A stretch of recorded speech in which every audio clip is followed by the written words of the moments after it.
Galaxy Quest is beloved as the funniest, warmest Star Trek parody ever made. A perfect PG family adventure. But its story is full of secrets fans rarely hear. Did you know there's a whole R-rated version of this movie with decapitations, an alien seduction, and Sigourney Weaver's real, uncensored line? No, you gave me the word dead signal. I was agreeing with you. Locked in a studio vault? Or that its most famous death scene was lifted straight from a bleak British sci-fi show? 15 facts, starting with the cut you were never allowed to see. 15. The R-rated cut. Here's the reveal that shocks fans of this wholesome PG classic. Galaxy Quest was originally shot as an R-rated movie, and a much darker, raunchier version reportedly still exists in the studio archives. This isn't a rumor from nowhere. A Pixar producer said she learned it directly from Sigourney Weaver herself. The original cut had teeth. The convention crash sequence was far gorier, with people reportedly decapitated. There was a scene of Gwen, Weaver's character, attempting to seduce aliens. Several of Alan Rickman's Dr. Lazarus scenes were cut for being, in DreamWorks' words, too kinky. Tim Allen described one deleted Lazarus set as looking like a proctologist's dream and nightmare. And the most famous casualty is one you can still see the seam of. Sigourney Weaver's big laugh line, "Well, screw that," was originally, "Well, fuck that." Well, screw that! And it was clumsily, deliberately dubbed over to hit the softer rating. Weaver reportedly hated the censorship. So the PG movie you love is a sanitized edit, and a wilder, bloodier Galaxy Quest is sitting in a vault right now, unreleased. 14. The crew's execution scene is lifted straight from Blake's 7 Watch, the sequence where the villain Saris storms the command deck and coldly shoots the crew, one by one. Longtime viewers of this channel will feel a chill of recognition, because that scene is a near-direct echo of the notorious finale of the 1970s British sci-fi show Blake's 7, where the rebel crew is gunned down one after another in exactly the same fashion. It's a deep-cut homage most American audiences would never catch, buried inside a broad comedy. And there's a lovely detail within it. Guy, the terrified, expendable crewman who spends the whole film certain he'll be the first to die, is pointedly the only crew member not shown getting shot in that massacre. The film is winking at its own red shirt joke. 13. The alien voice was invented on the spot at a bad audition. Watch the Thermians. Those sweet, naive aliens with the strange, halting, sing-song way of speaking. That entire distinctive alien dialect was invented in a single moment by actor Enrico Colantoni. Here's the story. His audition for Matasar, the Thermian leader, was, by his own admission, going badly. So he asked the director if he could try his own idea for how the alien should sound, and improvised that odd, gentle, otherworldly speech pattern right there in the room. It landed him the part instantly. The director has admitted that chatty alien races almost never work on screen, and that Colantoni's spur-of-the-moment invention is what redeemed the film's entire concept. The heart of the movie's aliens is one actor's desperate save at a flailing audition. 12. The aliens literally cannot understand fiction. And it's the whole engine watch, how the Thermians react to everything, and you'll spot the film's brilliant central idea hiding in plain sight. The Thermians intercepted broadcasts of the old Galaxy Quest TV show and believe they're historical documents. Real footage of real events. Here's the key that makes it all work. The Thermians have no concept of fiction whatsoever. To them, the very idea of lying or pretending doesn't exist. Making up a story is, in their understanding, identical to lying, something they can't comprehend. So when they watched a cheesy space show, they didn't see entertainment. They saw truth and rebuilt their entire civilization, their ship, their technology, their values, to match it. The film's whole plot only functions because of this one poignant, deliberate detail. A species so innocent, it can't tell a story from a fact. 11. The ship's registry number is a joke about not being the Enterprise freeze on a shot of the NSEA Protector's hull and look at its registry number, NTE-3120. It looks like standard sci-fi set dressing. Star Trek's Enterprise is famously NCC-1701. But here's the gag. NTE stands for Not the Enterprise. The filmmakers hid a self-aware punchline right on the side of their hero ship, a wink acknowledging that the entire movie is a loving knockoff of Star Trek, printed in plain sight on the vessel itself. And it's just one of countless buried jokes. Even the alien script on the Thermian control panels contains hidden in-jokes and crew references for anyone who can decode them. 10. Tony Shalhoub's engineer is high the entire movie. Watch Fred Kwan. Tony Shalhoub's oddly serene engineer, forever unfazed, forever munching. Snacks, drifting through cosmic danger without a flicker of alarm. Here's the reveal that recontextualizes every scene he's in. The character was written and played with the idea that Fred is stoned for the entire film. That's the whole joke behind his mellow, unbothered vibe and his perpetual bag of munchies. He's high the whole time, which is why nothing phases him. Because the movie was softened to a PG rating, this could never be stated outright. So it lives entirely in Shalhoub's performance, the bloodshot calm, the snacks, the beatific detachment. Once you know, you can't unsee it. 9. Alan Rickman's most moving scene turns his hated catchphrase into something real. Watch the film's most unexpectedly powerful moment.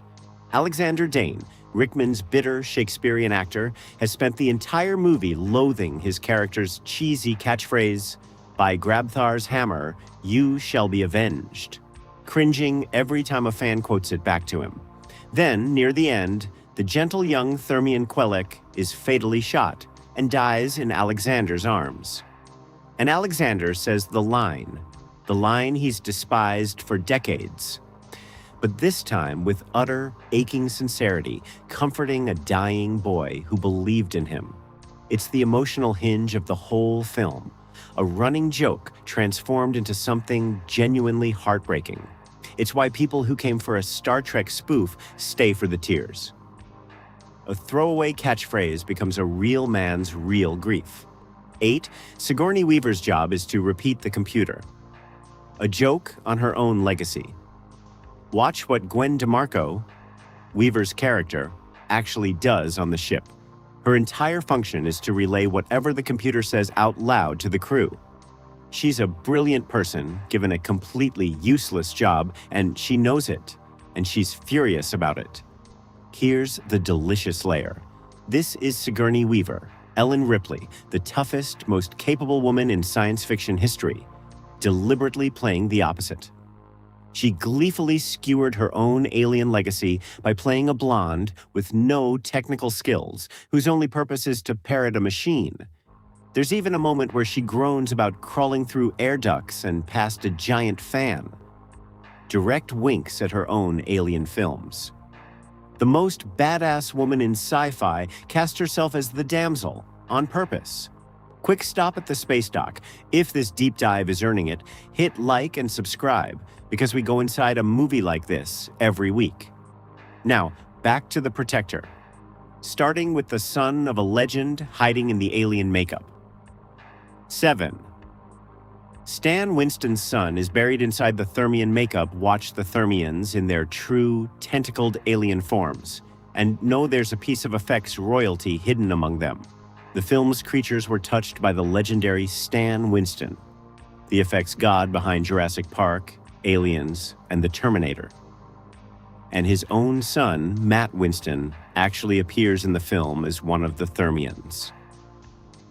It's a quiet family footprint on a beloved movie. The same Winston lineage that built cinema's most famous monsters lent its hands to these gentle, lovable aliens. For a comedy, Galaxy Quest took its creature work seriously enough to bring in one of the greatest names in the business. and a second-generation Winston came along for the ride. 6. Two future stars made their debut here, including a certain fanboy watch the nerdy young fan Brandon, the obsessive teenage Quisterian who knows every technical detail of the ship and ends up helping save the day over his cell phone. That's Justin Long in his film debut, years before he became a movie star and the I'm a Mac guy. And he's not the only one. Rainn Wilson, later Dwight from The Office, also makes his film debut here in a small role. Brandon is the film's beating heart on the fan side. The movie gently mocks obsessive fandom, then turns around and makes an obsessive fan the hero, his encyclopedic, unhealthy knowledge of the show becoming the exact thing that saves everyone. Two future stars launched inside one loving tribute to the fans everyone else laughed at. 5. Guy's terror of dying is the film's smartest running joke. Watch Sam Rockwell as Guy Fleegman, and notice he spends the entire movie in a panic about one thing: that he's going to die.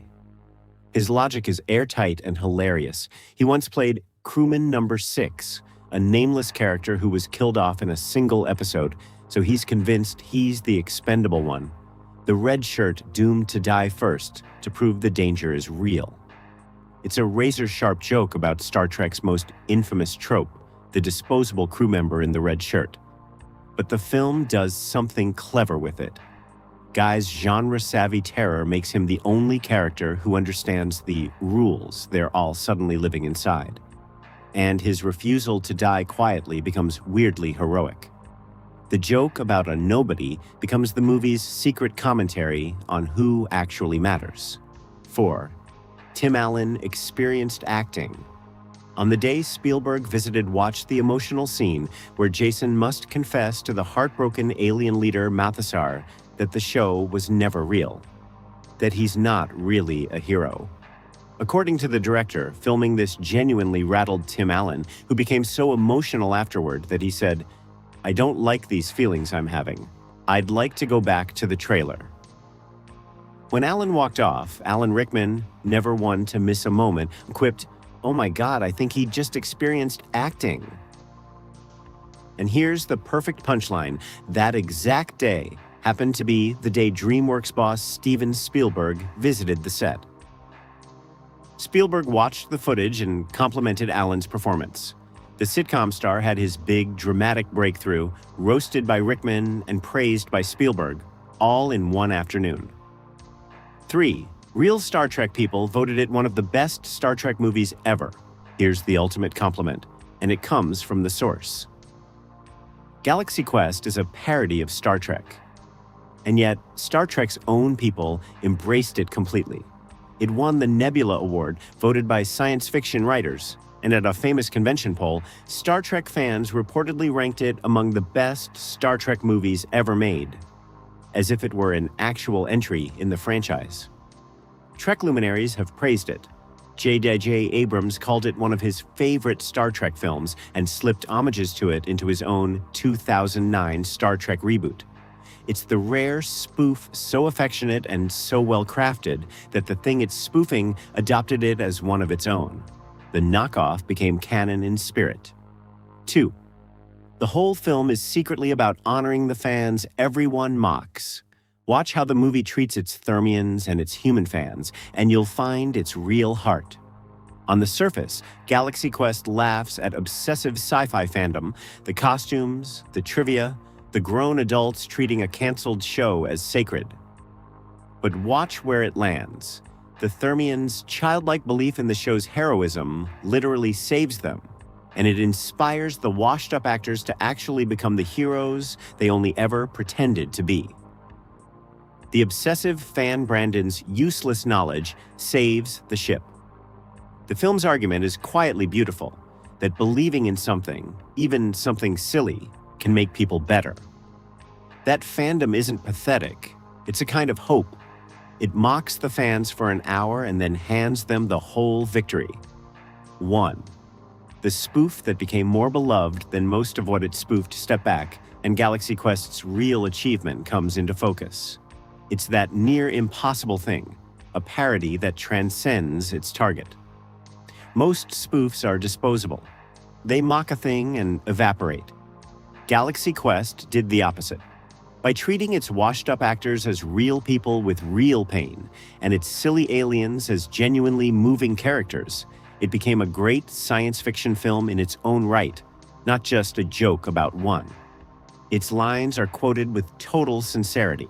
Its emotional beats land as hard as any straight drama. Fans have spent 25 years begging for a sequel or series. It stands today as proof that the most loving satire, the kind made by people who genuinely adore what they're teasing, can outlive and outcharm the thing it started as. It never gave up. It never surrendered. Those were 15 facts most fans have never heard about Galaxy Quest. Which one got you? The R-rated cut in the vault or the Blake's 7 death scene? Beam your answer into the comments. If this earned it, hit like, subscribe, and send it to the friend who still yells, "Never give up, never surrender." Until next time, by Grabthar's hammer, you shall be avenged.